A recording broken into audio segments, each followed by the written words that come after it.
አቤት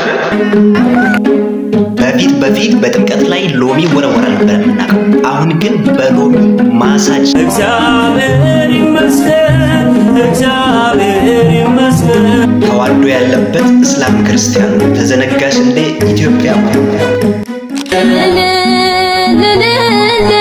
ኦርቶዶክስ ነው፣ ይህም ኦርቶዶክስ ነው። ይህንን ያየ ሰው እንዴት በራሱ ሃይማኖት ይቀናል አለ።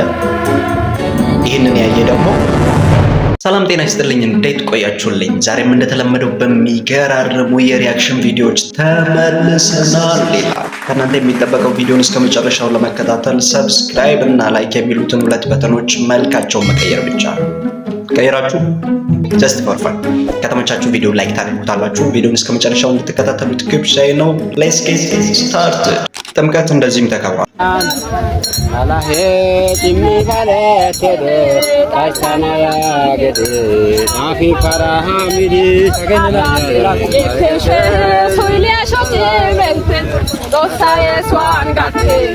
አንድ ገጠራማ ስፍራ ነው። ባሉኝ መረጃዎች መሰረት ይሄ ቦታ ወደ ወላይታ አካባቢ ይመስለኛል። እና ምዕመኑን ተመልከቱት እስቲ።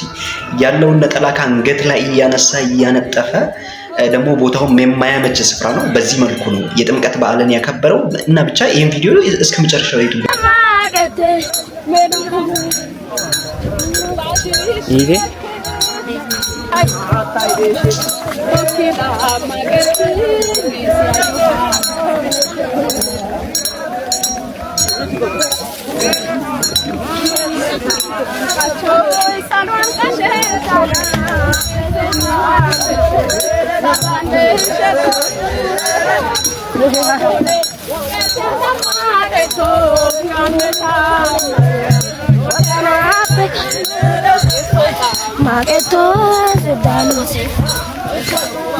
ነጠላችሁ መንገድ ላይ እያነጠፉ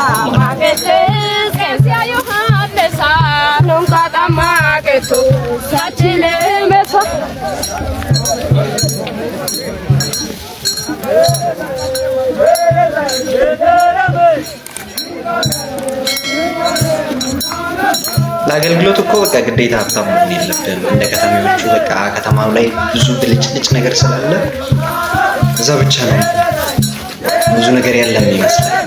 ማለት ሰው ያንን ሲያል ብቻ ብዙ ነገር አለ። በራሴ እምነት ቀናው ይላል።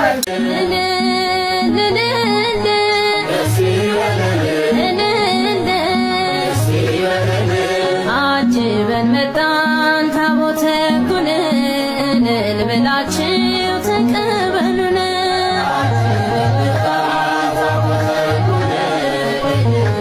ሁለት አገልጋዮች ብቻ ናቸው ጥምቀትን ያከበሩት ማለት ይቻላል። ሁለት ካህናት ብቻ ነው ያሉት ማለት ይቻላል ቦታው ላይ። በጣም ነው የሚያሳዝነው። ያንን በመሰለ ሁኔታም ተከብሯል። ባለፈው የአላፋት ዝማሬ ተዘጋጅቶ መስቀል አደባባይ ምን ያህል ህዝብ እንደነበረ አይታችኋል። ኢቭን ዓለም ሊነጋገርበት የቻለ የዓለም ሚዲያዎች ራሱ በጣም የተደነቁበት የህዝብ ብዛት ነበረ። ያ ሁላ የህዝብ ቁጥር ባለበት ሀገር ውስጥ አንድ ሃይማኖት ውስጥ እንደዚህ አይነት ልዩነት ተመልከቱ እስቲ። ይሄኛውን ቪዲዮ ደግሞ ተመልከቱ። ይሄም በአዲስ አበባ ነው እንደዚህ የተከበረው።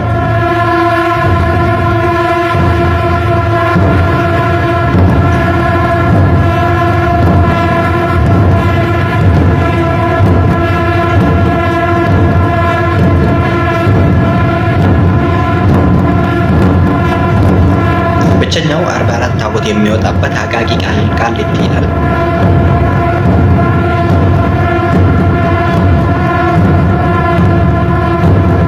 እዚህ ጋር የሚፈልገው ነገር የሁለቱን ልዩነት እንድታዩልኝ ነው። አዲስ አበባ ውስጥ ይሄን በመሰለ ሁኔታ ተከበረ። ይሄ ሁላ ህዝብ ኢቭን የጠጠር መጣያ ቦታ እንኳን እስኪጠፋ ድረስ ይሄን ታህል ብዙ ህዝብ ነበረ። ያኛውን ቪዲዮ ደግሞ አይታችሁታል። ሁለት ሰው ብቻ። ከዛ ውጭ ያሉት ምዕመናን ናቸው። ምዕመናኖቹ ደግሞ በቃ ምን ያህል ጠንካራ ቢሆኑ ነው በዛ በሃይማኖት ራሱ ጸንቶ ለመቆየት። የሆነ ሰው ካጠገብ ከሌለ እኮ በጣም ይከብዳል። ብቻ ያልተማረ ማህበረሰብ ሳይኮሎጂካሊ ብዙ ነገሮች አሉ፣ ጫናዎች አሉ። ተቋቁሞ እስከዛሬ ራሱ መቆየት ማለት ምን ያህል እንደሆነ በጣም አስቡት። እንግዲህ ይህንን የአዲስ አበባውን የሚያይ ምዕመን በራሴ ሃይማኖት ቀናው ይላል። ሰው እንዴት በራሱ እምነት ይቀናል ይላል ቃሉን አጋኖ ሲናገረው ማለት ነው። ይህንን የሚያይስ በራሱ ሃይማኖት ያፈር ይሆን? አይ ዶንት ኖ። ምን እንደሚባል አላቅም።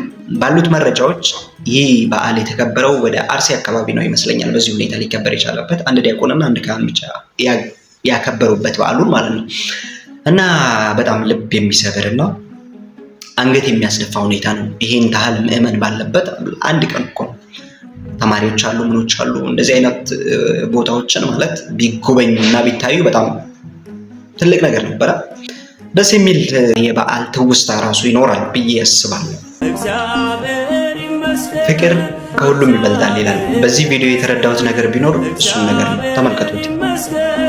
እግዚአብሔር ይመስገን ለዚህ ያደረሰን፣ ለዚህ ያደረሰን እግዚአብሔር ይመስገን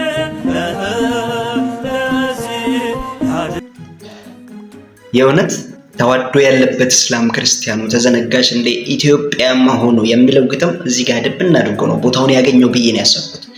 ለመሰላቸው ይሄንን የምለው ፍቅር ከሁሉም ትበልጣለች። ፍቅር እኮ ኃያል ነው፣ ከእምነትም ፍቅር ይበልጣል ይላል የሆነ መጽሐፍ ቅዱስ የሚለው ቃል አለ አይደል?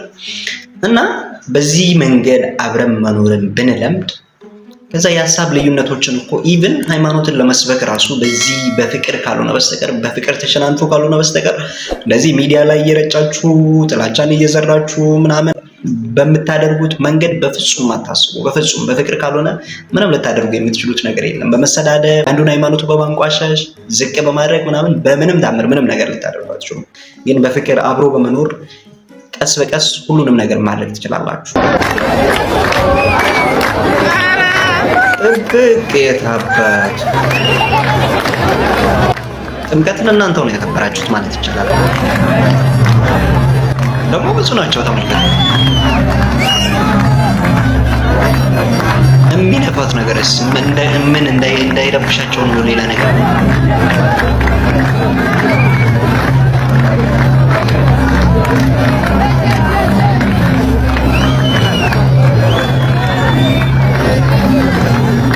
እንግዲህ የጥምቀት በዓልን ለማክበር ተወጥቶ ነው። በዚህ ሁኔታ ነው እነሱ ጥምቀትን ያከበሩት።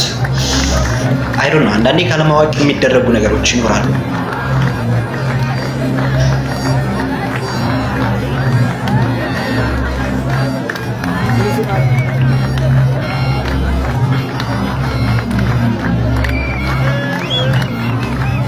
ሁሉም የራሱን ይዞ ነው የሚያወጣው። ተመልከቱ። ምን አልነበረው ብሎም ይሁን እየወረወረው ብሎ እዛው አሁን የሱ በሎሚ በቃ ማሳጅ እያደረገ ምንድን ነው የሚሉት? ምንድን ነው የሚባለው? ይሄ ማለት በዓልን ለማክበር ወጥቶ በዓሉ የሚከበረው ደግሞ በስነ ስርዓት እየተዘመረ ፈጣሪ እየተመሰገነ ነው። ነገር ግን በዚህ መንገድ ሲሆን አይ ዶንት ኖ ብቻ ማናችንም ማንንም ለመተቸት ብቃቱ የለንም። ነገር ግን በዚህ መንገድ ደግሞ ሃይማኖቱንም ባናሰደብ ደግሞ ደስ ይላል ብዬ አስባለሁ። እኔም ብቁ ሆኜ አይደለም፣ ማናችንም ብቁ አይደለንም። ነገር ግን አትሊስት ምን አለ በእንደዚህ አይነት በዓል ላይ እንኳን ራሳችንን ብንጠብቅ ማለት ነው። በእንደዚህ አይነት ቀን እንኳን ራሳችንን ብንጠብቅ ለሰው ራሱ መሰናከያ ባልነው ማለት እንደዚህ አይነት አደባባይ ላይ ለዛው በዓል ለማክበር ተወጥቶ ኤኒዌይስ የዛሬው ቪዲዮአችን ይሄንን ይመስል ነበረ። ከመጀመሪያ እስከ መጨረሻ እስካሁን አብራችሁን ስለቆያችሁ በጣም አድርገን እናመሰግናለን። በሚቀጥለው እንደዚህ አይነት ቪዲዮዎች ደግሞ እንድንገናኝ ሰብስክራይብ ብታደርጉ ድልድይ ትሆናለች፣ ዳግም ታገናኘናለች ማለት ነው። በሚቀጥለው ቪዲዮ እስከምንገናኝ ድረስ መልካም ቆይታ ተመኘሁ። ቸር ሰንብቱ።